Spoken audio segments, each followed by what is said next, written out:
Assalamualaikum warahmatullahi wabarakatuh. Semangat pagi, sehat walafiat, alhamdulillah. Bagaimana anak-anakku, kabar kalian pada pagi hari ini? Semoga kita semua senantiasa dalam keadaan sehat walafiat. Amin, amin, ya rabbal alamin. Baiklah, sebelum kita memulai pembelajaran kita pada pagi hari ini, tentunya ada hal-hal yang perlu Bapak ingatkan dan Bapak tegaskan, karena kita masih dalam pembelajaran jarak jauh. Yang pertama, kalian harus tetap belajar di dalam rumah. Kemudian jangan lupa untuk senantiasa membantu kedua orang tua, menunaikan sholat 5 waktu, dan berzikir kepada Allah Subhanahu wa Ta'ala. Dan jika kalian ingin beraktivitas di luar rumah, harus senantiasa menggunakan masker dan juga cuci tangan sebelum dan setelah beraktivitas. Baiklah, sebelum kita memulai pembelajaran kita, mari kita berdoa, kita bermunajat kepada Allah Subhanahu wa Ta'ala. Kita mohon semoga pembelajaran kita pada pagi hari ini diberikan keberkahan, kebermanfaatan dalam kehidupan kita, baik di dunia maupun di akhirat nanti.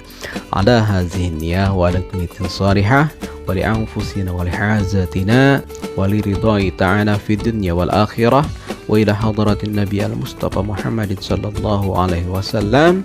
Sayyudillahi lahumul fatihah. A'udzu billahi minasyaitonir rajim. Bismillahirrahmanirrahim. Alhamdulillahi rabbil alamin. Arrahmanir rahim. Maliki yaumiddin. Iyyaka na'budu wa iyyaka nasta'in. Ihdinas siratal mustaqim. Siratal ladzina an'amta 'alaihim ghairil maghdubi 'alaihim waladdallin. Amin amin ya rabbal alamin. Baiklah anak-anakku, kita mulai pembelajaran kita dengan menyaksikan video Bapak berikut ini. Selamat menyaksikan. Bismillahirrahmanirrahim.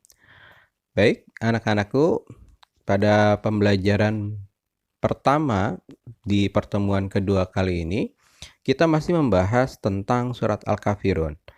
Namun jika pada pertemuan pertama kemarin, kalian mempelajari tentang cara membaca surat Al-Kafirun yang sesuai dengan hukum tajwid, panjang pendeknya. Dan pada kesempatan kali ini kita akan mempelajari tentang isi kandungan dari surat Al-Kafirun. Kalian bisa mempelajari materi tentang isi kandungan surat Al-Kafirun ini pada buku paket kalian pada halaman 3 sampai dengan halaman 11. Ya, kalau di buku paket kalian seperti ini. Baik, kita lanjutkan. Surat Al-Kafirun adalah surat ke-109 dengan jumlah ayat 6 ayat. Dan surat Al-Kafirun mengisyaratkan tentang pupusnya harapan orang-orang kafir Quraisy Mekah pada zaman itu terhadap dakwah Nabi Muhammad SAW.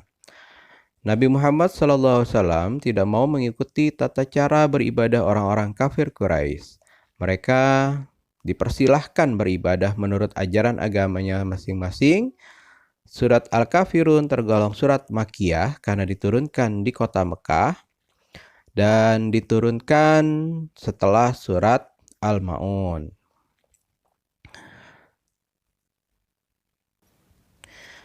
Kita akan mencoba mempelajari makna di tiap ayat dari surat Al-Kafirun ini.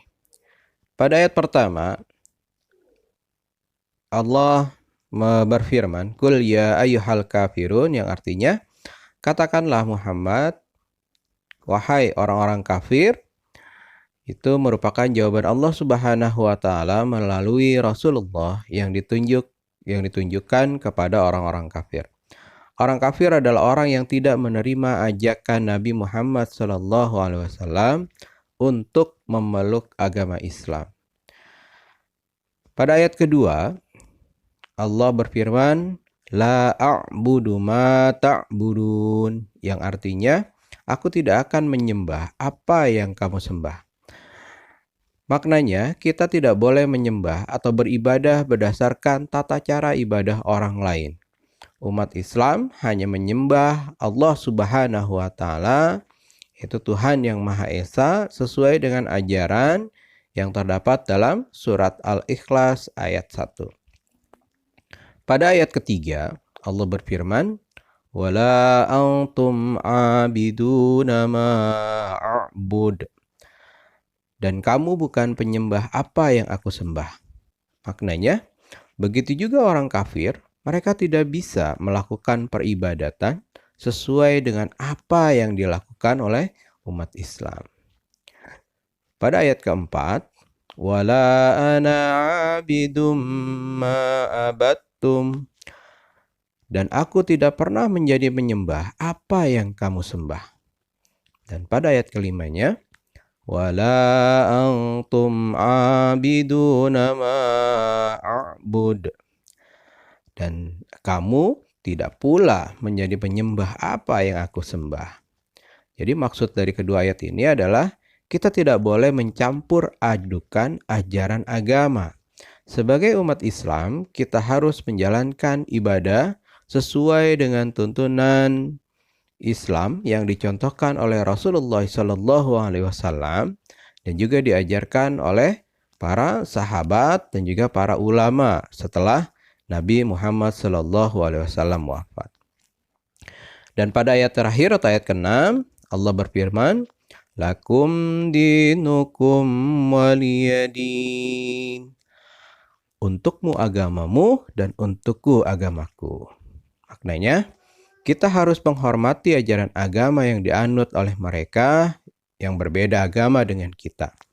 Di dalam ajaran Islam, sesuai dengan makna yang terkandung dalam surat Al-Kafirun ayat ke-6 ini, kita tidak boleh memaksa orang untuk menganut agama lain untuk masuk ke dalam ajaran agama Islam.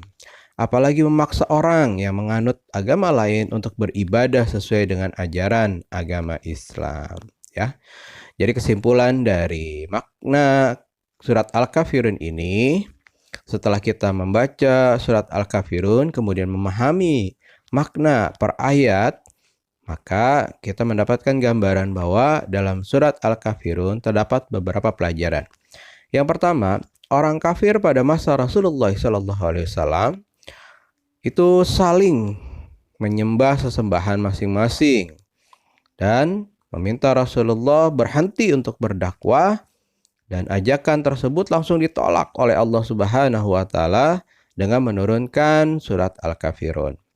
Yang kedua, kita dilarang mencampur adukan agama dengan cara melakukan peribadatan sesuai dengan tata cara agama lain.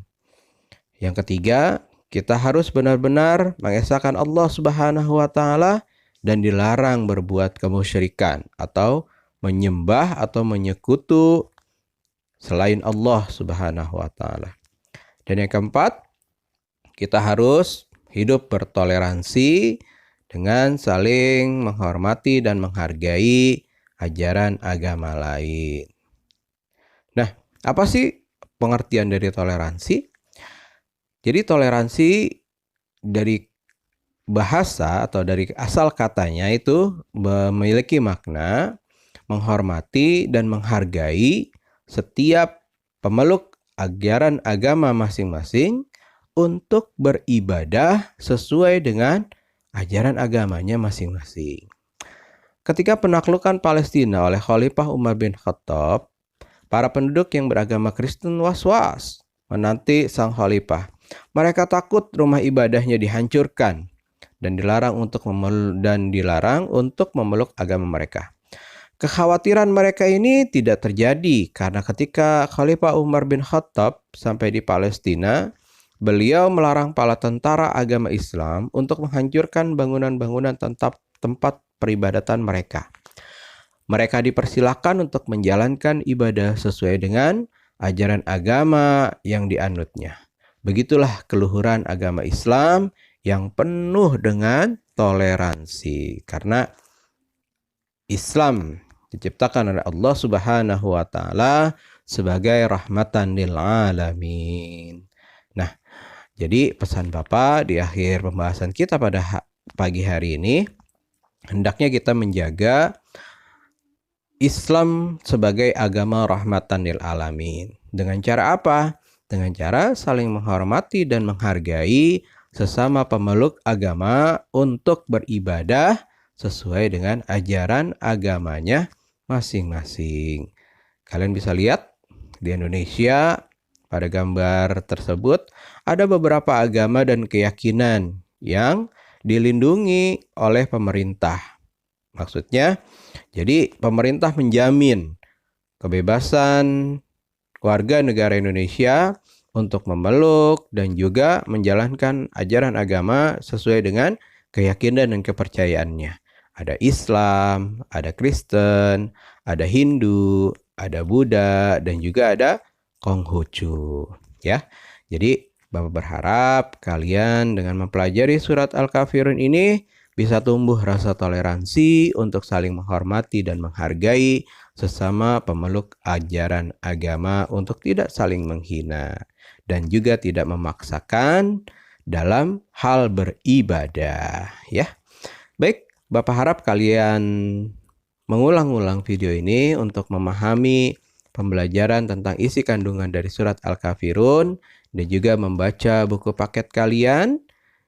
Jika kalian belum punya, kalian bisa memanfaatkan buku Pendidikan Agama Islam dan Budi Pekerti yang secara elektronik Bapak kirimkan ke WhatsApp kalian, atau kalian bisa minta melalui wali kelas, atau bisa langsung ke Bapak, nanti Bapak berikan buku Pendidikan Agama Islam dan Budi Pekerti elektronik ini untuk kalian pelajari di rumah.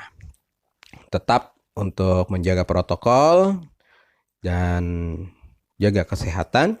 Semoga masa pandemi ini bisa cepat berakhir dan kita bisa bermuajahah, bertemu lagi, belajar di sekolah dan di dalam kelas yang kita cintai dan bertemu bersama teman-teman dan juga guru-guru kita yang lain. Ya, baik, itu saja Bapak akhiri. Assalamualaikum warahmatullahi wabarakatuh. Ya, demikian pembelajaran kita pada pagi hari ini. Dan sekali lagi Bapak berharap kalian mengulang-ulang video yang telah Bapak berikan. Karena insya Allah pada minggu depan kita akan mengadakan penilaian harian yang akan Bapak laksanakan secara online atau dalam metode daring. Yang nanti Bapak akan kirimkan linknya ke wali kelas kalian dan kalian bisa mengerjakannya. Ingat ya, minggu depan. Dan untuk melengkapi pembelajaran kita pada pagi hari ini, silahkan kalian kerjakan latihan berikut ini dengan cara kalian bisa mempost atau menghentikan video ini untuk menyalin soal dan langsung kalian tulis jawabannya. Nanti setelah kalian selesai menulis dan mengerjakan, nanti kalian foto dan kalian kirimkan ke WA Bapak, ya. Baik, demikianlah yang Bapak dapat sampaikan dalam pembelajaran pertama pada pertemuan kedua ini. Semoga bermanfaat. Ingat untuk tetap menjaga protokol selama pembelajaran jarak jauh di rumah kalian. Dan titip pesan hormat Bapak kepada kedua orang tua kalian. Bapak akhiri, wassalamualaikum warahmatullahi wabarakatuh.